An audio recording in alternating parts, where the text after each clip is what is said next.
अल्हम्दुलिल्लाहिल्लज़ी अल्लमल इंसान मा लम यअलम वस्सलातु वस्सलामु अला क़ासिमिल उलूम वल हिकम व अला आलिहि व सहबिहि सादातिल उरुब वल अजम। अम्मा बाद फ़अऊज़ु बिल्लाहि मिनश शैतानिर रजीम।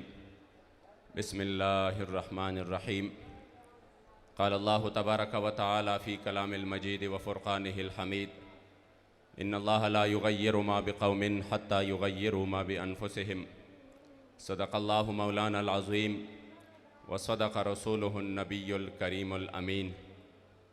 जाके चे इश्क़ नवी हक़ की खो ईमान नवी दास इंसान खो वी काफिर स मुसलमान नवी और खौर शहागा सर उस्तरगे चे हज़ार कर रता द माशुक़े द दर्द खौर न कुर्बान नवी और मादे रब्स्ता पते शहीद कड़ी लासानी दिलबरा। ये मेरी खुशकिस्मती है कि हमारे अमीर मोहतरम को अल्हम्दुलिल्लाह समझ आ रही है। मादे रब्स्ता पते शहीद कड़ी लासानी दिलबरा चे द महशर प सख्त औरस की में अरमान नवी और सोक चे स्ताप ज़ैबा जमाल कसम खुरमा ज़ैबा दिलबरा पद्वाड़ो कौनो की बस्ता गुंद जानान नवी न सोक चे शैदा प दिलबर नवी मोहम्मद अमीना दास ना अहला दे ज्वंदे पदे जहान नवी। मैं अपने मौजू पर जो मुझे दिया गया है इस्लामी तर्ज रियासत, यकीनन इस मौजू पर मैं मुख्तलिफ़ वक्त में, क्योंकि हम सब का इंतहाई मुख्तसर वक्त में हम सब जिस हस्ती को आज सुनने के लिए बेताब है वो अल्हम्दुलिल्लाह हमारे दरमियान हमारे कायद मोहतरम कायद अज़ीमत मौजूद है और वक्त भी काफ़ी हो चुका है। तो आपको पता है ऐसे मौजू पर जब बंदा तकरीर करता है नीचे मजमा से लोग शायद यही तवक्को कर रहे हैं कि ये जज्बाती और वलवला अंगेज़ खिताब होगा और हम महजूज़ होंगे। तो हुज़ूर अमीरुल मुजाहिदीन ने वैसे भी जो महाफिल का जो जलसों का रंग है और जो हमारे रिवायत आ रही थी वही अक्सर तब्दील कर दिया है। वो वक्त और वो दौर अब गुज़र गया कि लोग या टिकटों के लिए जाते थे या लंगर और न्याज के लिए जाते थे। अब सिर्फ़ इसलिए जा रहे हैं कि हम नामूस रिसालत के इस काज में अपना हिस्सा डालें और हमें अपने करीम आका का एक निगाह नाज मिल जाए। तो मैं सिर्फ़ इसी को मद्देनज़र रखते हुए इस बात पर मुख्तसर गुफ्तगू करूँगा कि कुफ़ार की यही साजिश थी कि मुसलमानों से जो उसका जो तर्ज़ सियासत है वो मुकम्मल तौर पर ये उनको अलहदा किया जाए, मज़हब को अलहदा किया जाए, सियासत को अलहदा किया जाए। सियासत में वो लोग लाए जाए जिनको देख कर भी कुल हुवल्लाह ना आता हो, जो 3 साल बाद भी कोशिश करे तब भी गलत पड़े और उनके कानून साज और आइन साज असम्बली में वो लोग बैठे जिनको सूरह इखलास भी ना आता हो, जिनको दीन के बारे में बिल्कुल कोई भी इल्म ना हो और जो उनके उलमा है, जो उनके इस्लामी तशख़्ख़ुस है, उनको सिर्फ यहाँ तक महदूद रखा जाए कि आपने लोगों के सामने नमाज और वज़ू के वो मसाइल बयान करने हैं, आपने सियासत के साथ कोई भी रब्ता नहीं करना, सियासत और चीज़ है और इस तरह मज़हब पे अमल करना बतौर मज़हब बतौर निज़ाम नहीं और चीज़ है। वो इस हद तक कामयाब हो गए कि उन्होंने उलमा को बिल्कुल साइड पे कर दिया, उन्होंने सुलहा को बिल्कुल साइड पे कर दिया। कोई आलिम अगर मिंबर पर मेरे मुस्तफ़ा करीम की निज़ाम की बात करता है तो लोग उससे उठ के चले जाते हैं, लोग कहते हैं ये मौलाना सियासी हो गए। अब उन्होंने सियासी बातें करना शुरू कर दिए हैं तो इसका नतीजा ये हुआ जो निज़ाम मेरे मुस्तफ़ा करीम हमें दे के गए थे और आप तशरीफ़ फरमा उस हाल में थे मदीना शरीफ में कि आप मसाइल भी बयान कर रहे थे और आप पूरे दुनिया को एक निज़ाम भी दे रहे थे और फिर खुलफ़ाए राशिदीन जो अपने मिंबरों पर भी बैठे थे और जो अपने फैसले भी करते थे और पूरी दुनिया को एक निज़ाम भी दिया। जब उनके बाद हमने उस निज़ाम को सिर्फ ये कहकर कि हम गैर सियासी है, हमें सियासत से कोई लेना देना ही नहीं है, तो ये जब हम इस अजीम फरीज़े को छोड़ेंगे तो आपको पता है तंजीमें भी बहुत है, तहरीकें भी बहुत है, बहुत सारे लोग इनफरादी कोशिश भी कर रहे हैं, इज्तिमाई भी कर रहे हैं, मगर फिर भी हर तरफ जुल्म तशद्दुद का बाजार गर्म है। हर तरफ बंदा देखे तो इंतहाई माहौल कशीदा हो चुका है। हर तरफ जालिम 300 कत्ल के बावजूद भी वो मुसलसल जुर्म पे उतर आया है। उसके सामने कोई भी वो निज़ाम नहीं है जो उसके गरेबान को पकड़ सके, और हर तरफ कुफ्र इल्हाद का बाजार गर्म है। ये अगर एक हुकूमती निज़ाम के ज़रिए एक ऑर्डर हो जाए कि आज पाकिस्तान में ये चीज़ नाफिज हो जाएगा, तो हम करोड़ों मिलकर वो नहीं कर सकते। जो 200-300 बंदे वो उधर जाकर जो हमारे ऊपर जो निज़ाम मुसल्लत करना चाहते हैं, वो सिर्फ 100 होंगे, 200 होंगे, 300 होंगे, मगर इस सियासत के तहत वो करोड़ों को कंट्रोल करते हैं। जब हमने इस चीज़ को छोड़ा तो आज वो हमारे ऊपर मुसल्लत हो गए। इसलिए आज हमने तहरीक लब्बैक या रसूल अल्लाह के प्लेटफार्म से अवाम का ये जहन बनाना है, खवास का ये जहन बनाना है, बिलखुसूस उलमा का ये जहन बनाना है, मशाइख का ये जहन बनाना है कि अगर हम ये मैदान इस तरह छोड़ देंगे तो जिस तरह अल्लामा इकबाल ने फरमाया था कि जलाल बादशाही हो या जमहूरी तमाशा हो, जुदा हो दी सियासत से तो रह जाती है चंगेजी। ये जो आज आप देख रहे हैं कि जिन्होंने मुल्क लूटा,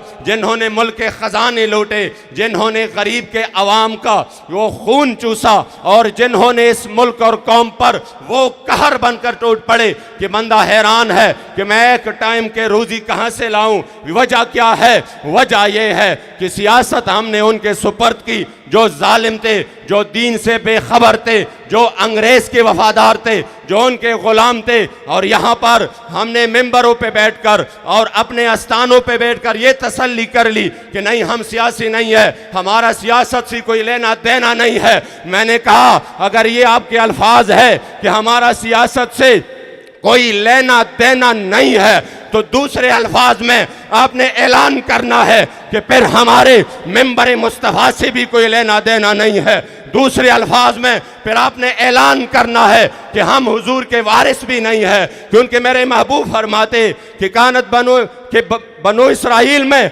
तसूसहुमुल अंबिया, उनके अंबिया सियासत करते थे, और इस उम्मत को मेरे मुस्तफ़ा करीम ने वो सियासत का अजीम फरीज़ा दिया है। अगर आप कहते हैं हमारा लेना देना नहीं है, तो फिर दूसरे अल्फाज में आप दीन की नुमाइंदगी नहीं कर सकते। आए मैं आप मेरे मुस्तफ़ा करीम के गुलामी में आगे बढ़कर काम नहीं कर सकते। ये तब होगा जब आप इस कौम को कहेंगे कि हाँ, सियासत भी हमारा है और मिंबर पर बैठकर उधर नमाजें पढ़ना भी हमारा शेवा है, और उस मिंबर से पूरे दुनिया को कंट्रोल करना भी हमारा तारीख है।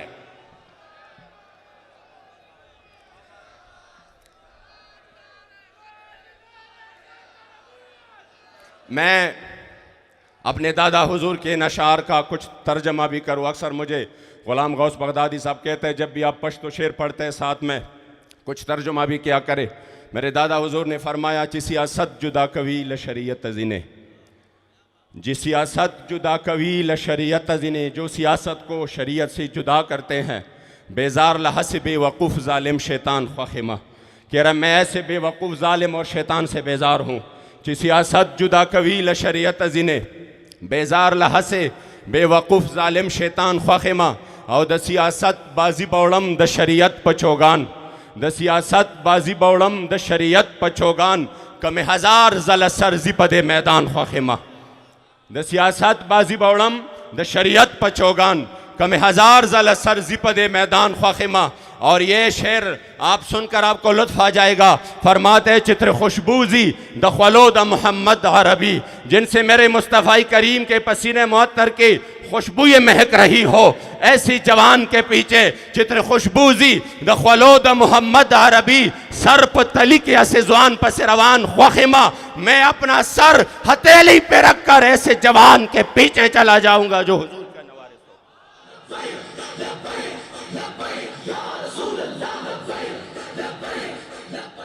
चित्र खुशबूजी दखलो द मोहम्मद अरबी, सर पर तली के ऐसे जुआन पर से रवान ख्वाहिमा, और कसम पर अब महबूब जमाद मोहम्मद अरबी ज मोहम्मद अमीन तलज़क प कुरान ख्वाहिमा। आज हमने यह अज़म करना है कि अगर हम उस ज़माने को देखते हैं और फिर यहाँ पर जब उलमा साइड पे हो गए, मशाइख साइड पे हो गए, उन्होंने कहा हमारा कोई काम ही नहीं, तो फ़र्क कितना आया। हज़रत सैयदना उमर फ़ारूक रदी अल्लाह तआला अन्हु के सामने हिम्स के गवर्नर सईद बिन आमिर अल-जुमही का उनका तज़किरा हुआ, आपने उधर से लिस्ट मंगवाई, मुझे लिस्ट ला कर दो। उधर सबसे ज़्यादा मुफलिस यानी जिनके पास बिल्कुल भी पैसा ना हो वो कौन है। जब लिस्ट मंगवाया गया और उनमें देखा तो सर फहरिस्त हिम्स का गवर्नर सईद बिन आमिर अल जुमही था। आपने फरमाया ये इतना इनके पास कुछ नहीं है, फरमाया ये बिल्कुल इस हाल में ज़िंदगी गुजार रहा है कि इनके पास कोई पैसा नहीं है। फिर आपने कुछ पैसे मंगवाए और आपने इनकार कर दिया, आप बड़े परेशान हो गए। कुछ देर बाद उसके बारे में हज़रत उमर शाम गए तो उसके बारे में कुछ खबरें आईं और वो खबरें ये थी कि ये महीने में सिर्फ एक बार ऐसा एक दिन आता है, ये बहुत लेट निकलते हैं और ये रात को किसी के साथ बात नहीं करते, ये रात को फैसले नहीं करते। तीसरी बात ये कि जब एक ऐसी हालत होती है कि इन पर बेहोशी तारी हो जाती है, इनके बारे में जब इस तरह की शिकायत आई कि ये इस तरह के काम करते हैं तो आपने उनको फरमाया कि आ जाओ, सामने बिठाया, गवर्नर है, फरमाया लेट क्यों निकलते हो। आपने कहा मेरे घर में कोई खादमा नहीं है, मेरी बीवी बीमार है, मैं घर के काम काज खुद करता हूँ, इस वजह से मैं थोड़ा लेट निकलता हूँ। ये था गवर्नर। जब इस्लामी सियासत थी ये नहीं था कि दुनिया के जितने भी मुराद हो और पैसा हो, पहले कुछ भी ना हो बाद में उसके असासों के तफसील भी मालूम ना हो, ना, ये इस्लामी तर्ज सियासत थी। दोबारा पूछा कि आप महीने में एक बार क्यों इतने लेट आ जाते हैं। आपने जवाब दिया उसकी वजह यह है कि मेरे पास सिर्फ एक कुर्ता है, सिर्फ एक कपड़ा है, मैं महीने में उसको धोता हूँ, फिर उसको जो है ना सूखने के लिए मैं इंतज़ार करता हूँ, जब वो सूख जाता है फिर वो मैं पहनता हूँ, इस वजह से मैं लेट आता हूँ। फरमाया आप रात को इनके लिए क्यों नहीं निकलते। फरमाया मैंने दिन इनके लिए मुकर्रर की है, रात अपने रब से मुनाजात के लिए मुकर्रर की है, मैं इस वजह से नहीं निकलता। फरमाया बेहोशी की उतारी होती है। फरमाया मैंने खुबैब बिन आदी को देखा जिन पर कुफार जुल्म कर रहे थे, उसी वक्त मैंने उनको बचाया नहीं, उनके उस जुल्म को याद कर मैं रोता हूँ। इस वजह से हजरत सैयदना उमर फारूक ने हाथ उठाए, फरमाया या अल्लाह तेरा लाख लाख शुक्र है मुझे इन जैसा गवर्नर मिला है। जब इस्लामी तर्ज सियासत थी तो ये आलम था गवर्नर का, ये आलम था अदालत का। सैयदना अली अल मुर्तज़ा शेर खुदा अमीरुल मोमिनीन तशरीफ फरमा है, आपका ज़र्रा गुम हो गया, आपने देखा एक यहूदी के पास है, आपने फरमाया उसी वक्त जो काज़ी शुरैह था उनको फरमाया कि ये ज़र्रा मेरा है और ये मेरे से गुम हुआ है या चोरी हुआ है। उस काजी ने फरमाया आ जाओ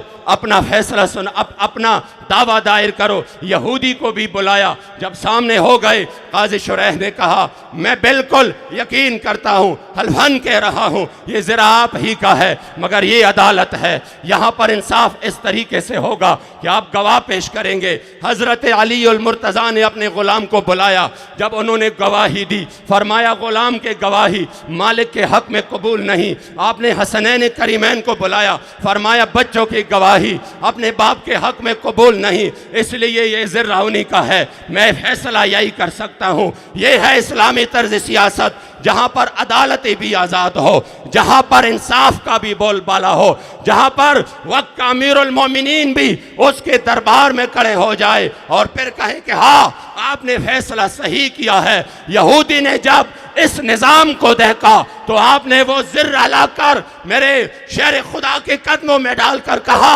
मैं कलमा कहता हूँ ला इलाहा इल्लल्लाह मुहम्मदुर रसूलुल्लाह, कि जिस निज़ाम में इतना इंसाफ मिल रहा है मुझे यकीन है कि उस निज़ाम में दुनिया की भी खैर ख्वाही और आखिरत की भी है।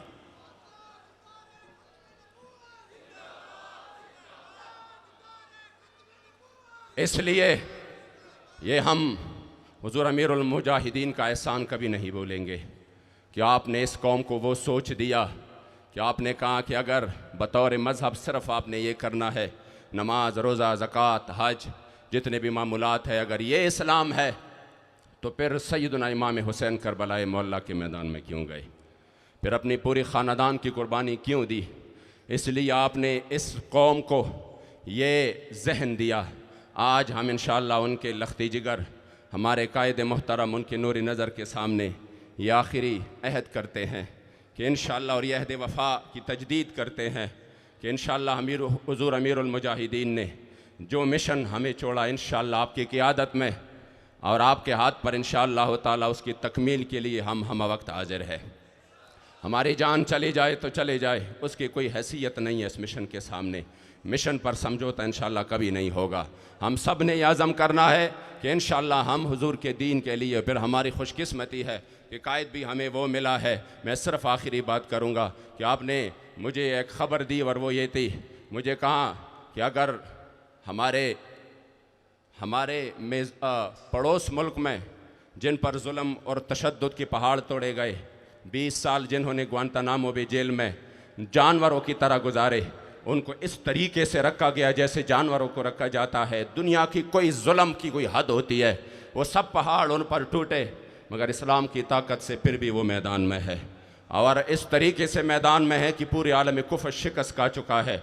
जो जुमला मैं आपको बताना चाहता हूँ वो ये है, लोग कहते हैं ना ये अपने रिहाई के लिए उन्होंने ये किया, उन्होंने वो किया। खुदा की कसम मैं इसका गवाह हूँ, मैं इसका गवाह हूँ कि आपने एक जो आयत करीमा फरमाया था, ला तहज़न इन्नल्लाह माना, कि कोई परेशानी नहीं है, रब्बुल आलमीन हमारे साथ है, ताकतें तुम्हारी हैं पर खुदा हमारा है, और अक्स पर न इतराओ आईना हमारा है। और दूसरा जो लफ्ज़ था वो ये था कि कम अज़ कम अमीनी साहब हम 20 साल तो सब्र कर ले, हम 20 साल तो ये सख्तियाँ और तकालीफ तो बर्दाश्त कर ले, उसके बाद फिर कोई गिला शिकवा तो बने। आप वो राहे अजीमत के मुसाफिर है और वो कायद है अजीमत के। आपके अल्हम्दुलिल्लाह मिसाल ये है, पूरे जेल भी गवाही देगा, हुजूर के ग़ुलाम भी गवाही देंगे, और खुदा की कसम मुखालिफीन भी गवाही देंगे। मुवाफ़िकीन तो वैसी भी गवाही दे रहे हैं कि इंशाअल्लाह हुजूर अमीरुल मुजाहिदीन ने जो हमें कायदे दिया है, लोग कहते हैं ये बिक जाएंगे, ये करेंगे, वो करेंगे। मैंने कहा जब इनके सामने सब कुछ रख दिया गया, ये सब कुछ ले लो जिसमें सब कुछ था दुनियावी लिहाज से, तब भी आपने फरमाया कि ना ना, जाकर अपने बड़े से कहना कि 1450 साल बाद भी पाकिस्तान में हुजूर के वो गुलाम रहते हैं जो पूरी दुनिया की ताकतें मिलकर न उनको झुका सकते हैं, न उनको खरीद सकते हैं, और ना ही उनको डरा सकते हैं।